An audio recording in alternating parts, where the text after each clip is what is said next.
No, that's the name of the show. Yes. Yeah, the show Insecure. Yeah, 2 years I'm ago. on Insecure. Yeah, but Yes. definitely not insecure. I am not insecure. No, but No. she by no means is insecure.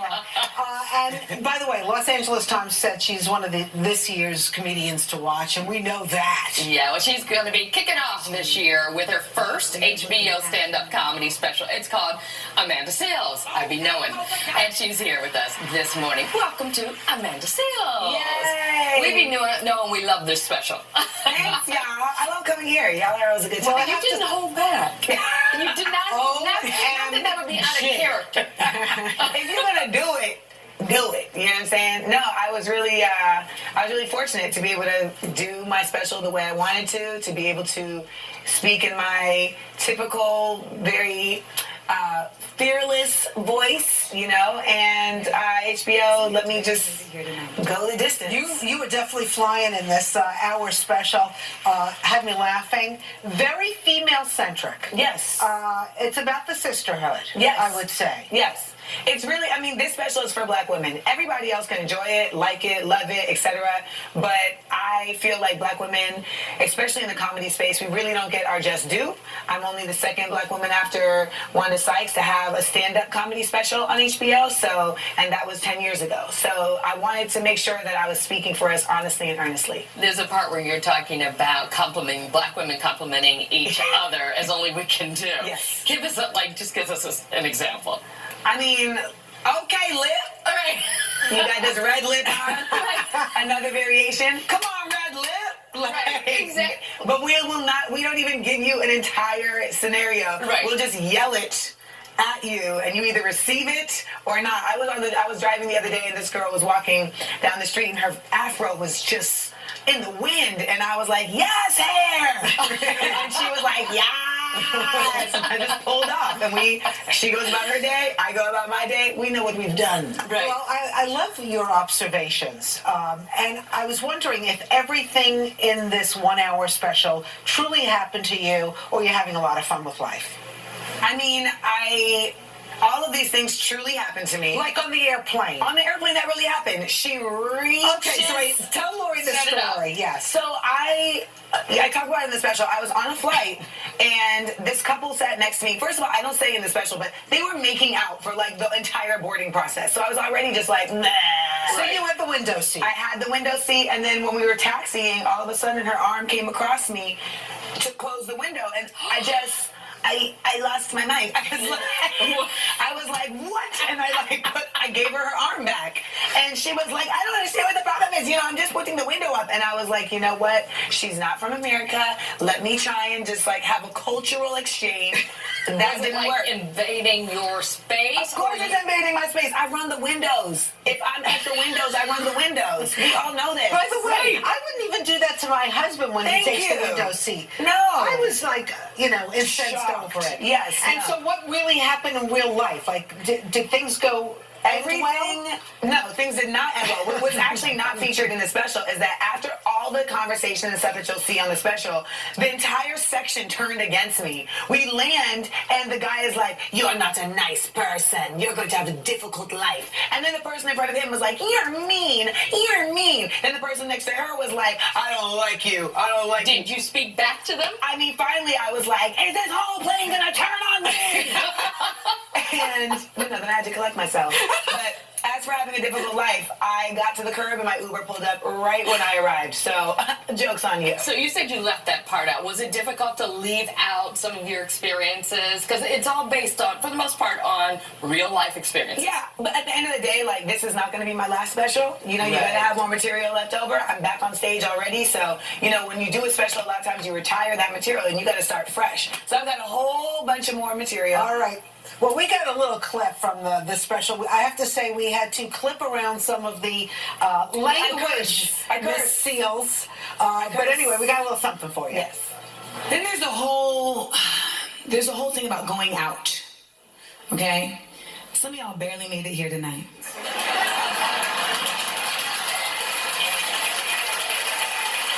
I be having to cheer myself on. Really in the house, okay.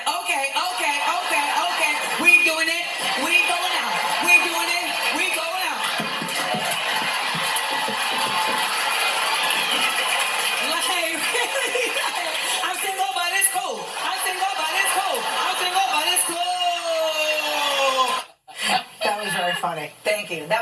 clip I gave them.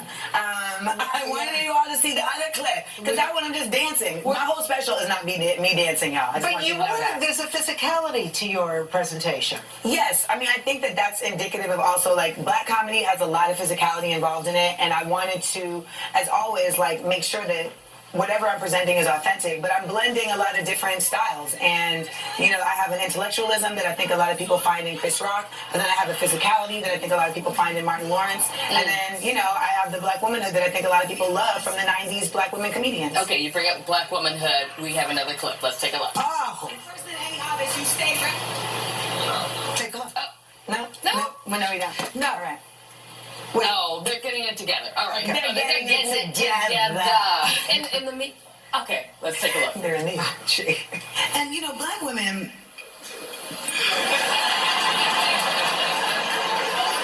we are the masters at compliments. We have taken compliments down to a precise science of conciseness, where we don't even say a full sentence. We just say at you what we're looking at on you. Okay, polka dots.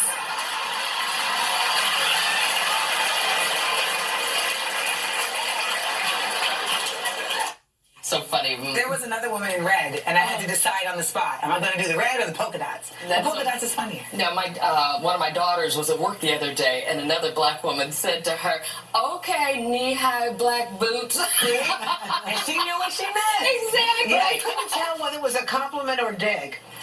Black Polka women, dots. but black women, no, the woman had on a polka dot shirt. Yeah. So you're like, okay, And she was polka looking dots. good in it. Yes, and she Yeah. was looking Okay, good she's in looking it. good, okay. And when you see the special, she's like, I see you, I see you. That's You so know. funny. So the language, let's talk about the language a little bit, because, you know, we did have to cut around a little bit. We used the N-word a few times. I can use the N-word. Absolutely. Go, and you do. and So, so I you do. take liberty with it. Well, yeah, I mean, I'm a linguist. I've studied language my whole life, so I know language, and I know when to use words like deleterious and surreptitious. Well, I noticed that you're You also, know. you had your master's at Columbia. You mentioned that in the special, And too. in the hope that they would, like, you know, get rid of the rest of my college loans. But, I mean, I feel like the reality is that when you're speaking and performing, you want to reach a varied level of people, right? And so I will take you all the way up to SAT words, and I take you down to the base. I also come from hip-hop, you know, so there's a certain swag and a certain New York to the way that I speak. And the reality is that I am all-encompassing of all these things. So it's not that I'm trying to even, like, purposely, like, okay, I'm going to do this here and this here. It's just organically, these are all a part of me. That's who you are. So I am. Can we talk about nominations yesterday for Academy Awards? Since you're Sure. here, and we have Spike Lee getting a nomination. Right? Black Klansman, Black Panther. I mean, I have seen Black Panther, I'm not exaggerating, 20 times.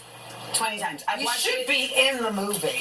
I'm too light skinned. It's just the facts. I mean, it's just the facts. Really? Yeah. You think that's the reason? Wait, you. It's true. If you see, I mean, literally, I was watching Wakanda, and I was like, is there any light skinned chicks in here? Are we anywhere? There had to have been. There's Man. one in the Dora Milaje. There's one. It's fine. It's fine. It's fine. Not everything is for everyone. So It's do you fine. find that doors are closed to you because of that? No, but I think that in certain spaces, it's representational of certain folks. And I have no problem in the fact that Black Panther is representational of a darker skinned brown person in this country. So I don't know why I gotta be there. And then, you know, some people would say who are darker skinned that a lighter skinned person might have more opportunities than they do. That is a common thought process. I think at this point in America, for people who are racist, black is black. Well, we had Beyonce's father on, who talked about how his children benefited from their complexion. Yeah, I don't really look to Matthew Knowles for like insight, but because I think there's a lot of I things think you have some going company. on. But I will say, colorism is a very real thing. I think that it's a nuanced conversation and how it plays out and how it relates to different women and different people. And I think that there's a lot of real like deep-seated hurt within the black community related to that. And the reality is that it's a problem that was created by oppressors that we are still upholding. So we gotta work. So what do you hope your special, what's the message from your special? The message from my special is really just, I want you to laugh and learn, you know, and there's various messages throughout, but the message of my comedy is about that, you know, it's entertainment. Yeah, definitely was. I was definitely entertained. You entertained? I learned a new word from Amanda. Did you make that word up, or is that really a word? No, that's a word that's in the zeitgeist. Caucasity. Caucasity, which is like just the Audacious acts of white privilege. right. Yeah. And so I learned that, and I told her when she came on, I'll try to keep my caucasity to a minimum. How did I do it, Amanda? And had the caucasity to try to come for Cardi B. She picked the wrong one. You did that. We can't talk about Cardi B's new video, too. Oh, did you see the video? I have not. So gotta there's take a a video of, and there's a lot of twerking, and a lot of people are going after her in the Me Too movement, saying like, how does like having a bunch of women's backsides? If they chose to do it, That's what she said.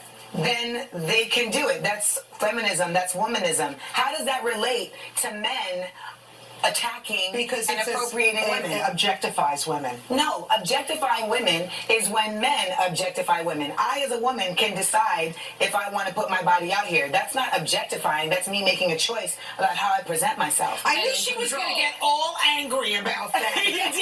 Because I'm just like, who is saying this? It's honestly, all of us have different views about things. We could live in a country that was puritanical by base. So they don't know what to do with Cardi B. But you know what? Cardi B don't care. No, she don't care. No, she waited already. She's good to go. Saturday night, 10 p.m., HBO. Yes, I be knowing. All right. Thank you. Thank you, Thank Amanda. you.